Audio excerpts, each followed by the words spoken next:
Unreported World, Shay Rhodes reveals how Trinidad has become one of the most dangerous countries in the Caribbean.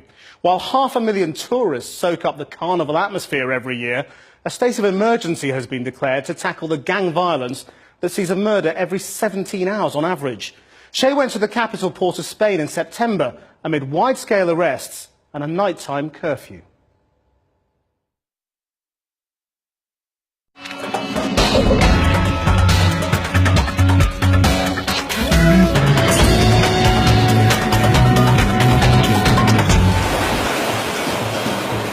Half a million tourists flock to Trinidad and Tobago every year to soak up the carnival atmosphere. But after dark in the capital port of Spain, the atmosphere changes. Come to an area called St James. This is a really popular going out spot. There are bars and restaurants and nightclubs on both sides of the road. But even though it's only about midnight and usually this whole area would be packed at this time, at the moment it's completely dead. It's a really spooky feeling. On the stroke of 11 p.m, this bustling city becomes a ghost town because of a strict curfew. Good evening. We have some curfew passes. I could only go out because as a journalist I had a special curfew pass. Port of Spain has been like this since August, when the government declared a state of emergency. There's an army patrol here, parked up right in the middle of the road. The reason? A rash of violent killings that has turned a tourist destination into the murder capital of the Caribbean. On average, someone is killed here every 17 hours. The majority of the victims are shot dead in just a few ramshackle neighbourhoods in East Port of Spain. We've just come down the road and seen a huge police operation. Not sure exactly what's going on. I went and asked the police, but they're unwilling to say anything. They took a man from a house. Under the emergency powers, the police can enter any property without a warrant and arrest anyone they choose. We followed the convoy to a patch of wasteland in Laventil, a notoriously violent area. The police began a painstaking search. It seems the police may have found something in this field. They've been searching it for about half an hour now. Wow. Whoa. Inspector Sahara Singh showed us the find, an automatic pistol. I've never seen anything like this before. One reason for the shocking murder rate is the easy availability of illegal guns. Around 3/4 of all murders involve a firearm. What kind of gun is this? We have to examine it, go and tell you what it is. Yeah. Have you seen anything like this before? No, first time. Really? Okay. And have you got more operations happening tonight? Yeah, we continue. Okay. Using their emergency powers, Inspector Singh's men forced their way into house after house. More than 4,000 people have been rounded up in just 2 months since the start of the state of emergency. I asked the inspector why. Firearm-related offences, narcotics, robberies, shooting, murders. Right.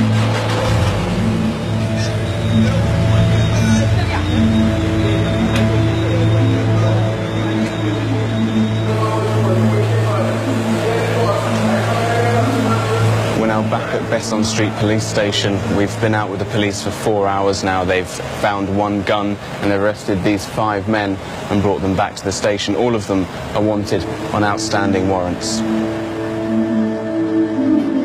This year, 266 people had already died by the time the state of emergency was called. The police crackdown cut the murder rate in half, yet the killings continue. We've just arrived at the scene of this double shooting. I've got my curfew pass in my hand, and I see they're loading one of the bodies into the back of the car here. Micaiah Davies is the detective in charge of this investigation. How many homicides have you had to deal with since the start of the state of emergency? In our region? But we lost count. Really? One of the victims was shot with a shotgun in the face. The other one was shot 4 times with what appears to be a handgun.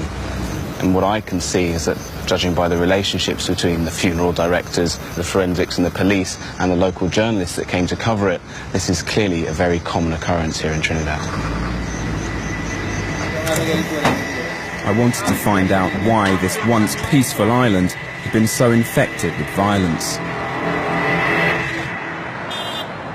I went back to an area close to where we'd been with the police. The neighbourhood of St Barb's has been the scene of scores of murders. So, Bumbe, do you think people are going to want to talk to me around here? No. Why not? These places. Sherland Garvin, better known as Bumbe, is now a youth worker, but he once belonged to a gang that terrorised this area. He says that since the mid-2000s, gang culture has spiralled out of control. In these places, amount of fire gun faster than a plate of food. Trinidad have a culture, the ghettos have a culture that the man who has the most play is the man with the biggest gun. He explained that the gangs fight over status and territory. Around here, how long on average do people survive on the Trinidad streets? youngsters, if you're not smart, I give you something. If you're really smart. He introduced me to his friend Engin, who recently completed a 16-year sentence for robbery and shooting. You all right? Engin escorted us into the maze of houses and shacks called Block 22. Oh, okay. A man called Nico Williams was murdered on this street just 2 months before.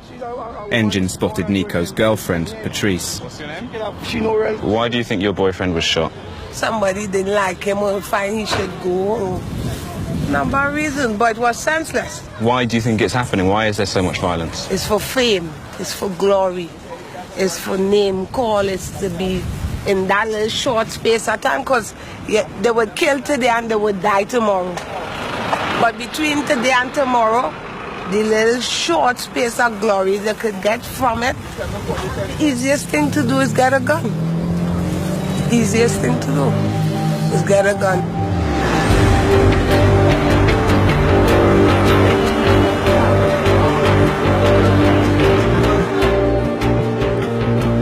Just down the hill, I'd arranged to meet Susan Weeks. How are you?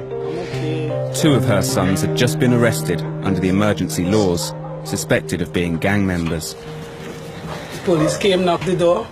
They say, have any big sons? I said 2. And they say, wake them up. We carried them down to the station. Okay. Because they was charged for gang relating. Right. Show me, are these photos of the boys over here? This is one of the boys, the big one. Okay. Kadeen Weeks. Uh-huh. Susan was still struggling to come to terms with their arrest, and with the violence right on her doorstep. Sometimes I say, Lord, why Lord give me boys? Because I find like, boys is trouble. And in this time, when they start killing, mostly boys giving headache. So when your kids reach 19, 18, 17, going on anywhere that age, you start to get a fright in your life. Because we all are parents, and we could never know everything our kids doing. She told me she doubted the state of emergency would end the violence. The shooting and thing come a kind of overbearing too, because every minute here, pow, pow, pow, pow, pow, and then you hear 2 there, there's no 1 there, there's no 1 going on, so that is very hard. Was that literally every day? Yeah, every night, right? Then you have your 2 sons, and suddenly one day they will be outside and somebody will kill them too. Since the state of emergency began, many families in this neighbourhood have had their sons arrested. We met Susan's friend Ingrid. Her son Andy had been picked up a month ago. She hadn't seen him since. But my next son asked me, Ma, you ain't missing Andy. I say, every day I'm missing a brother, every day. Because get up in the morning, you ain't seen him in the night time.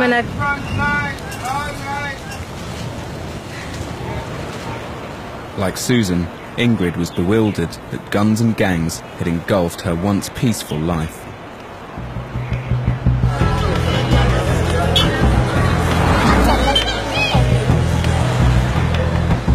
Atiba Gorkin was arrested early in the state of emergency.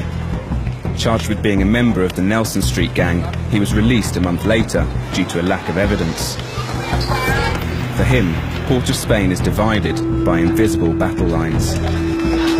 if you're from Nelson Street and you go in Down Country, you have to there.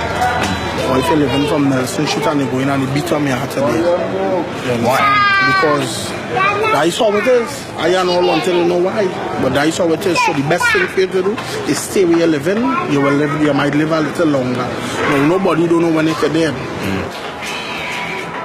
Atiba told me it was a very violent neighbourhood where drug dealing was rife. So Atiba, from up here you can see all around. Which are the areas that you don't go into? Would you go up the hill that way? This whole area. The whole thing? Yeah. You're basically a prisoner in your own area.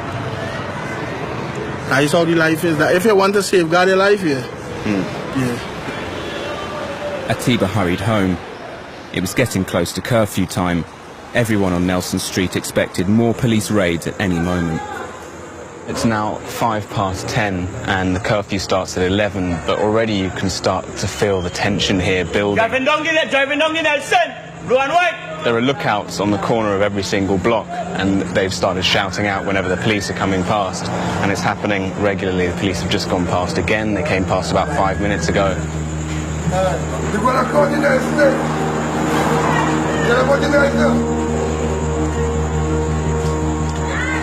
The streets are noticeably quieter, but the other thing I've noticed is that at the far end, where I can see a lot of the drug dealing takes place, more and more people are desperately arriving there trying to buy their drugs before the curfew so they can get back home in time. But the murder epidemic in Trinidad has more behind it than the activities of neighbourhood gangs.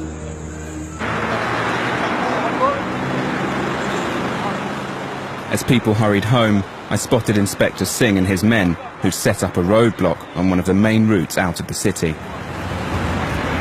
This is a road exercise where we check in the occupants of vehicles for illegal firearms and narcotics and persons we wanted in connections with reports of shootings and murders and so on. With decades of experience, he had his own views on the real causes of the violence plaguing his district. Why are there so many guns and drugs here in Trinidad? Because of our close proximity to the South American countries, you find it through the ports, through the airport. Through the ports and the airport? Yeah. Is that common? Yes. Because in the past, recently, we have made many seizures at those locations. Right. The guns and drugs on Trinidad's streets are byproducts of a vast and secret industry.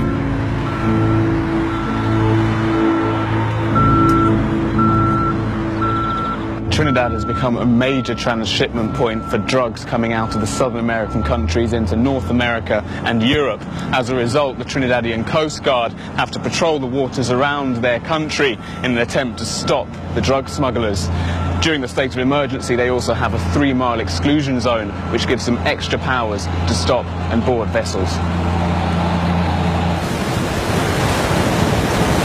We're about 20 minutes out of the Coast Guard's base. You can see Port of Spain City behind me there, but if you look over this side, you can see how the whole of the island is basically a mass of inlets and little coves. It's a smuggler's paradise around here. The mountain range is seen and the mist in the back, that is Venezuela. Oh, wow. Wow, I can never get over just how close you actually are. Yeah. The South American mainland is just 7 miles away from Trinidad.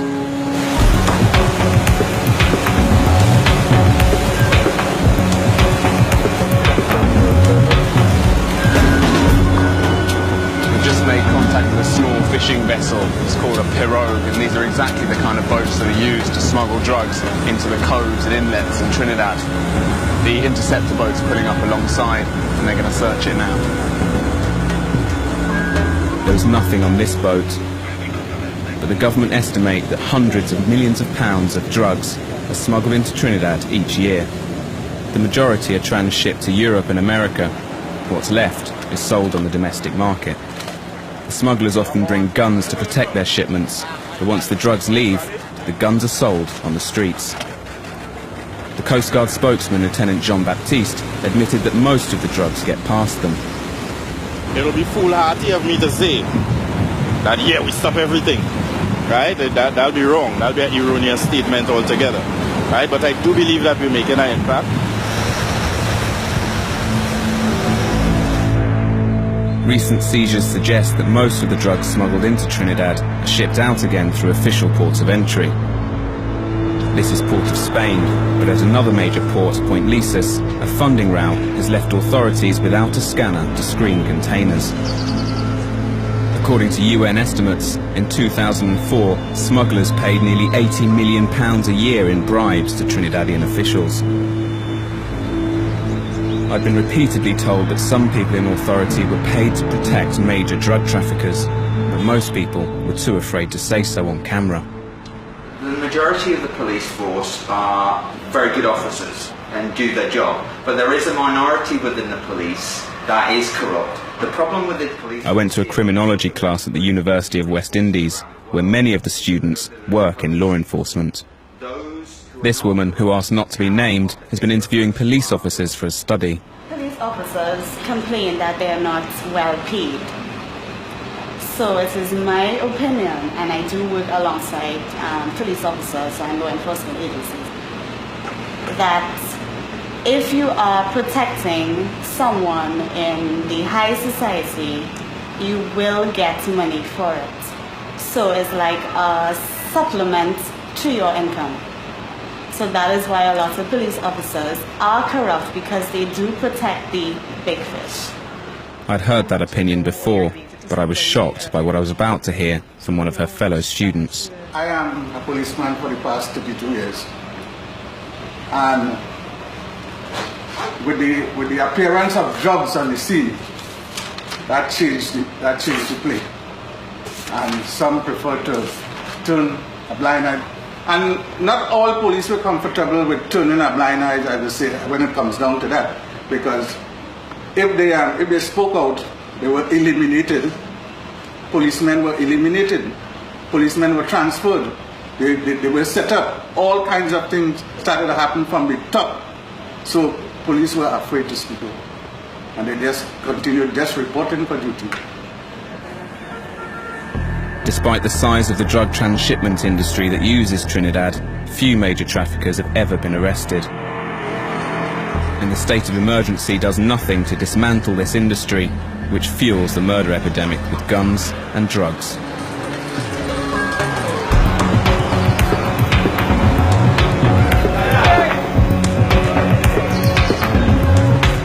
Arriving at the top of Nelson Street. We got a call about half an hour ago from a contact saying that the police had locked down the whole area.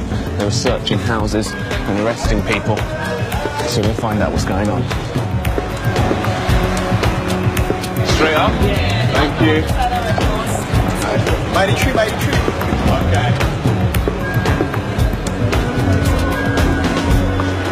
From what I've managed to gather, this isn't the usual local police. It's an interagency task force which involves the army and a number of other agencies. They're going from building to building, and from what I've heard, they don't care if people are in their house or not. They're taking down every door and marching in wherever they see fit. Excuse me, sir. I would prefer if you not tape at the moment, please. This is a confined area that the exercise is being conducted, okay? If you stay on the pavement on either side, but once you traverse through here, right, we cannot be held responsible if there's any untoward incident, and that's all we say. All right? The police arrested 3 men and seized a substantial quantity of cocaine. But after 2 months and over 4,000 arrests, the street-level criminals are still the main focus of the state of emergency. Bombay. Good, man.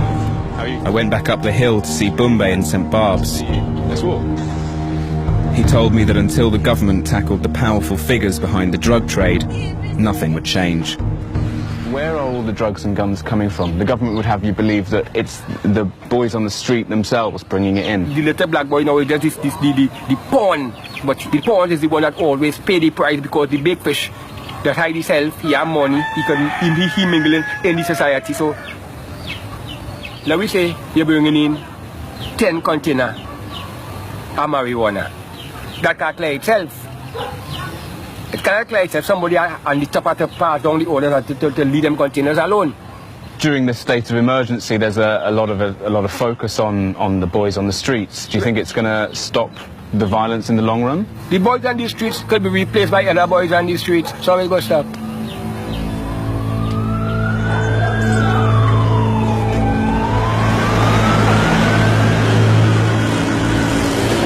I've come to the office of Trinidad's Prime Minister to meet her National Security Advisor, Gary Griffith.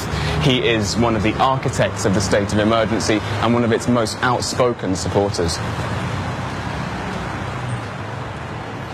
It's probably no surprise to you to hear that every person I speak to in Trinidad tells me, when I ask them where do the drugs and guns come from, they tell me that the ports, the customs authorities, the Coast Guard and the police are 100% involved in the trafficking of drugs and guns. Why are you not focusing on that? Every single country in the world will have corrupt police officers, will have corrupt persons in the judiciary, will have corrupt politicians. That is not an avenue to call a state of emergency. We needed a state of emergency to stop law-abiding citizens in this country from being killed. But a state of emergency is going to be completely ineffective in dealing with that top-level crime. Correct. But that top-level crime is fundamental, because once they're in place and once they stay in place, they can always feed down, and there will always be desperate people at the bottom willing to take their money. And that, yeah, but it's not a state of emergency before, during, or after that is going to stop that. That has to do with the criminal justice system. How did you acquire the assets? So that is legislation. So exactly, do you not think that these sorts of things should have been brought in before you go through a state of emergency? That is legislation. In your country, it took years for that to be implemented.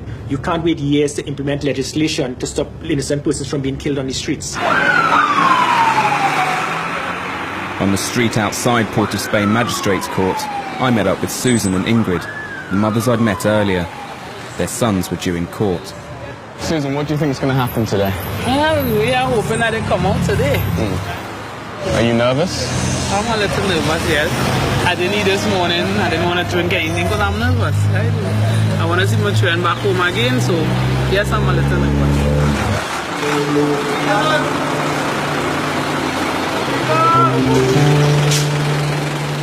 In a separate hearing that morning, 7 other men accused of being in a gang were released due to lack of evidence.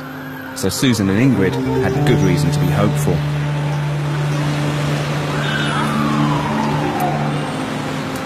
The court case didn't quite go as everyone had hoped. The magistrate decided to adjourn for another week. It must be really disappointing for them. There's a very hard thing going on, because it's very hard. Coming to court and you think they may come out, and then it's like go back up the road like it's nothing to them, but it'll be helpful for the family. How was it to see him for the first time? That's all right, but we are still disappointed. Still disappointed. 10 days later, Susan and Ingrid's sons were released due to lack of evidence. The Trinidadian government introduced the state of emergency to make people's lives safer. But when it ends in a few weeks' time, nothing fundamental will have changed. Until the government tackles official corruption and the drug transshipment industry, drugs and guns will leak onto Trinidad's streets, and the murders will continue.